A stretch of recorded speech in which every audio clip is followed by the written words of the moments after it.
Saturday morning, jumped out of bed and put on my best suit. Got in my car and raced like a jet all the way to you. Knocked on your door with heart in my head to ask you a question, 'cause I know that you're... Estructura: de alrededor del tamaño de un puño. El corazón, hueco en forma de cono. Está dividido en 4 cavidades: aurícula derecha, aurícula izquierda, ventrículo derecho y ventrículo izquierdo.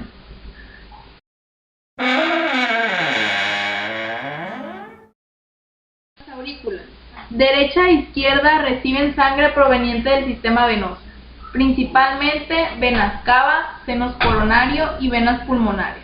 Por lo tanto, sirven como reservorio de sangre que ingresa al corazón. Están formadas por los músculos pectíneos.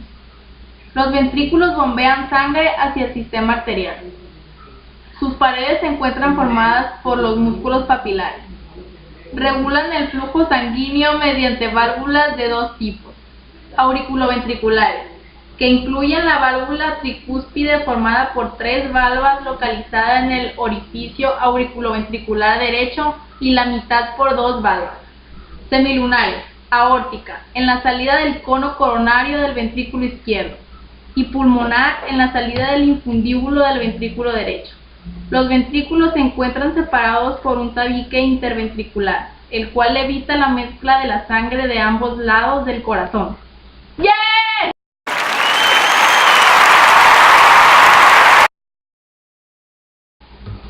Las válvulas se abren y cierran en respuesta a los cambios de presión, a medida que el corazón se contrae y se relaja. Cada una de las 4 válvulas contribuye a establecer un flujo unidireccional, abriéndose para permitir el paso de sangre y cerrándose para prevenir el reflujo. Semilunares.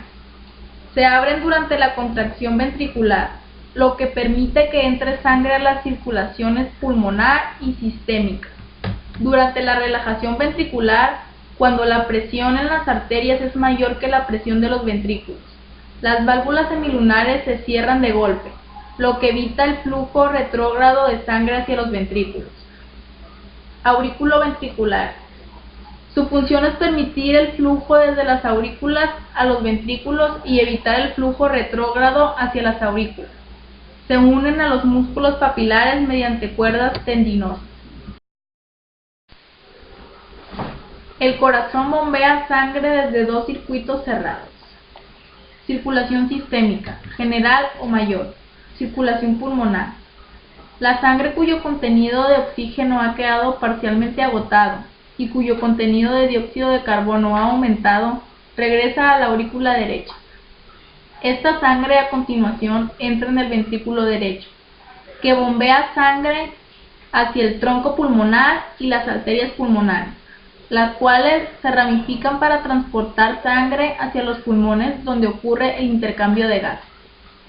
El oxígeno se difunde desde el aire hacia la sangre capilar, mientras que el dióxido de carbono se difunde en la dirección opuesta. La vía de sangre desde el corazón, ventrículo derecho, a través de los pulmones y de regreso al corazón, aurícula izquierda, completa la circulación pulmonar. La sangre rica en oxígeno en la aurícula izquierda entra al ventrículo izquierdo y es bombeada hacia la aorta. La aorta asciende a una distancia corta, hace una vuelta en U y después desciende a través de las cavidades torácica y abdominal. Las ramas arteriales provenientes de la aorta suministran sangre rica en oxígeno a todos los sistemas y así forman parte de la circulación sistémica.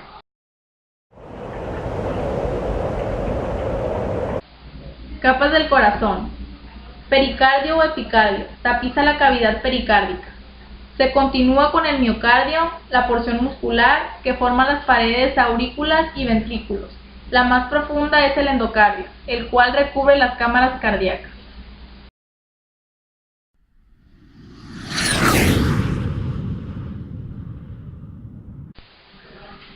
Ruidos cardíacos. El cierre de las válvulas auriculoventriculares y semilunares produce ruidos que pueden auscultarse al escuchar a través de un estetoscopio colocado sobre el tórax. Estos ruidos a menudo se verbalizan como loop.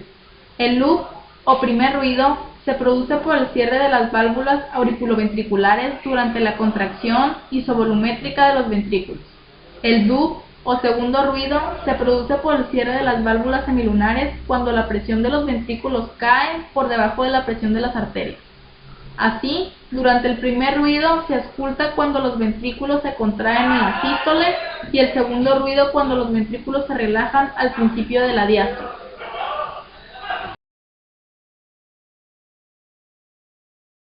La actividad eléctrica del corazón está mediada por el nodo sinoauricular, que representa el marcapasos del corazón. Muestra una depolarización espontánea, lo que ocasiona el latido automático del corazón. Un mismo potencial de acción estimula todas las células miocárdicas debido a su estrecha conexión. Si el nodo sinoauricular llega a fallar, entra a cumplir su función el nodo atrioventricular, y si éste llegara a fallar, entran en función las fibras de Purkinje. El potencial de membrana empieza alrededor de menos 60 milivoltios y gradualmente se depolariza a menos 40 milivoltios por la entrada de calcio, que representa el umbral para producir potenciales de acción. El impulso eléctrico comienza con el nodo sinoauricular que transmite el estímulo a las aurículas. Después pasa al miocardio a una velocidad de 0.8 a 1 metro sobre segundos hasta llegar al nodo atrioventricular, donde la transmisión es más lenta, de 0.3 a 0.5 metros sobre segundos. Después pasa al haz de His y al tabique fibroso en sus dos ramificaciones a una velocidad de 1 metro sobre segundos y multiplica su velocidad alcanzando una máxima de 5 metros sobre segundos hasta llegar a la punta del corazón. El ciclo cardíaco consta de 4 fases. Fase 1. Llenado rápido. Durante la sístole ventricular se acumula sangre en las aurículas debido al cierre de las válvulas auriculoventriculares. Cuando finaliza la sístole, las presiones ventriculares disminuyen, por lo cual aumenta la presión en las aurículas y abre las válvulas y permite el flujo rápido de sangre hacia los ventrículos. Fase 2. Contracción isovolumétrica. Se produce un aumento de la presión ventricular y se cierran las válvulas auriculoventriculares. En esta etapa hay contracción ventricular, pero no vaciado. Fase 3. Eyección. Es el aumento de la presión ventricular por encima de 80 milímetros de mercurio. Abre las válvulas semilunares. Hay expulsión de sangre por los ventrículos. Fase 4. Relajación isovolumétrica. Al final de la sístole comienza la relajación ventricular. Las presiones de las grandes arterias cierran las válvulas semilunares. El músculo cardíaco se relaja sin alterar el volumen ventricular.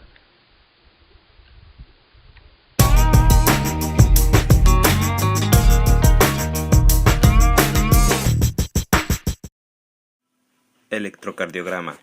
El patrón de conducción regular del corazón produce un patrón cambiante de diferencias de potencial entre dos puntos sobre la superficie corporal. El registro de este patrón cambiante causado por la actividad eléctrica del corazón se le conoce como electrocardiograma. El aparato utilizado para tomar un electrocardiograma se le conoce como electrocardiógrafo, el cual cuenta con unos electrodos que se colocan sobre el cuerpo del paciente. El electrocardiograma se estructura en la medición del potencial eléctrico entre varios puntos corporales. Las derivaciones 1, 2 y 3 son periféricas y miden la diferencia de potencial entre los electrodos situados en los miembros. Los electrodos periféricos forman los ángulos de lo que se conoce como el triángulo de Einthoven. La colocación de las derivaciones para tomar el electrocardiograma se lleva a cabo de la siguiente manera. Las derivaciones periféricas. RA, por sus siglas en inglés, representada con el color rojo, se coloca en el brazo derecho, evitando las prominencias óseas. LA, representada con el color amarillo, se coloca en el brazo izquierdo. RL, representada con el color negro, se coloca en la pierna derecha. Y LL, representada de color verde, se coloca sobre la pierna izquierda, al igual que las otras, evitando las prominencias óseas. Las derivaciones precordiales. B1 se coloca en el cuarto espacio intercostal, línea paraesternal, del lado derecho. B2 Se ubica en el cuarto espacio intercostal, línea peristernal, del lado izquierdo. B3 se coloca entre B2 y B4. B4 se coloca en el quinto espacio intercostal y línea medioclavicular izquierda. B5 misma línea horizontal que B4, pero verticalmente en la línea axilar anterior izquierda. B6 en la misma línea horizontal que B4 y B5, pero verticalmente en la línea medioaxilar izquierda. Elementos que se observan durante un electrocardiograma. La onda P se produce por los potenciales eléctricos que se generan en la despolarización de las aurículas, antes del comienzo de la contracción auricular. El complejo QRS se forma por los potenciales eléctricos generados durante la despolarización ventricular, y la onda T es producida por los potenciales generados durante la repolarización ventricular. Al observar el papel en el cual se imprime el electrocardiograma, podemos apreciar tanto cuadros grandes como cuadros pequeños.